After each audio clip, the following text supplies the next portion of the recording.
धरती को हरा भरा बनाने का संकल्प, पर्यावरण संरक्षण को जन आंदोलन बनाने का अभियान और आने वाली पीढ़ियों के सुरक्षित भविष्य की दिशा में हरियाणा सरकार का बड़ा संदेश।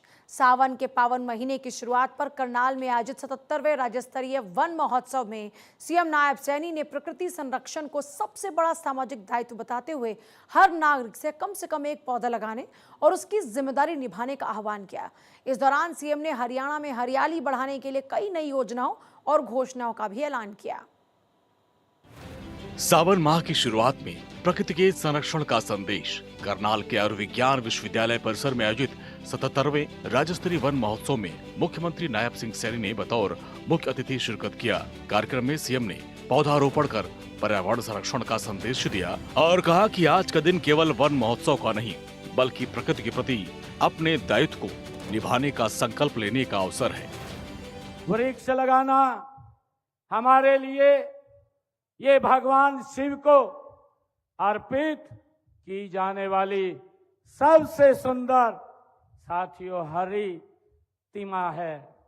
साथियों, सावन में जब धरती वर्षा की बूंदों में भीगती है, खेतों में हरियाली साथियों मुस्कुराती है, पेड़ों की शाखाओं पर नया जीवन साथियों अंगड़ाई लेता है, तब ऐसा लगता है जैसे पूरी सृष्टि भगवान शिव का जलाभिषेक कर रही है। मुख्यमंत्री ने कहा कि आयुर्विज्ञान विश्वविद्यालय में वन महोत्सव का आयोजन अपने आप में एक गहरा संदेश है।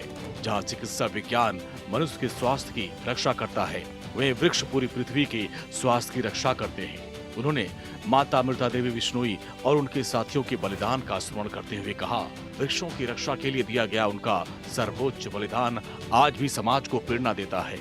राजस्थान में माता अमृता देवी बिश्नोई और उनके साथियों ने वृक्षों की रक्षा के लिए प्राण न्यौछावर तक साथियों कर दिए थे।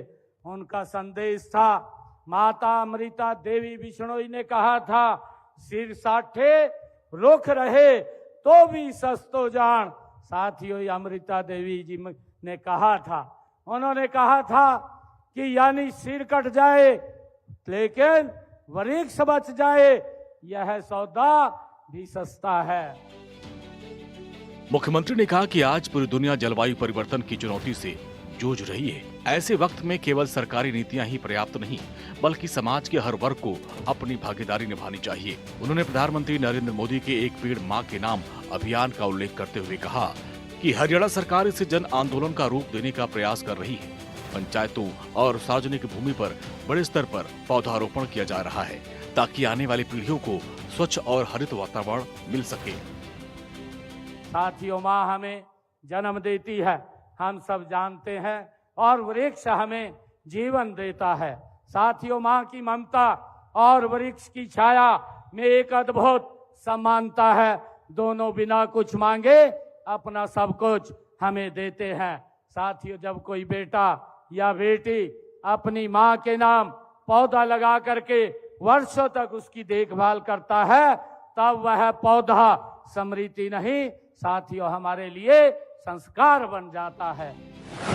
मुख्यमंत्री ने बताया कि सरकार दुर्लभ और संकटग्रस्त वृक्ष प्रजातियों के संरक्षण के लिए किसानों को प्रोत्साहित करने की योजना तैयार कर रही है। प्रदेश में 44 हेक्टेयर क्षेत्र में मियावाकी पद्धति से सघन वन विकसित किए जाएंगे। वर्ष 2025-26 के दौरान प्रदेश में 1,52,00,000 पौधे लगाए गए। औषधीय पौधों को संरक्षण के लिए 58 हर्बल पार्क स्थापित किए गए, जबकि प्रत्येक गाँव में पंचवटी के नाम से पौधारोपण अभियान चलाया जा रहा है। मुख्यमंत्री ने कहा, प्रदेश के 610 वन मित्र पौधों की देखभाल और हरियाली बढ़ाने में सक्रिय भूमिका निभा रहे हैं। प्राण वायु देवता योजना के माध्यम से महत्वपूर्ण वृक्षों को संरक्षण दिया जा रहा है। मैं चाहता हूं कि आज हमारे विद्यार्थियों ने यहीं इसी प्रांगण के अंदर लगभग 20,000 पौधारोपण किया है। मैं चाहता हूं कि हर विद्यार्थी कम से कम एक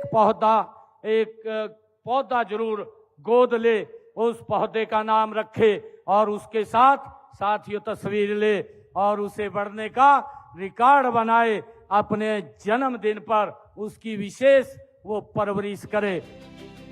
हरियाणा में हरियाली बढ़ाने का अभियान अब केवल पौधारोपण तक सीमित नहीं रहा, बल्कि इसे जन भागीदारी से जुड़े व्यापक पर्यावरणीय प्रयास के तौर पर आगे बढ़ाया जा रहा है। हरियाणा सरकार एक पेड़ मां जैसे अभियानों के जरिए अधिक हरित और पर्यावरण के प्रति जागरूक राज्य बनाने की दिशा में काम कर रही है।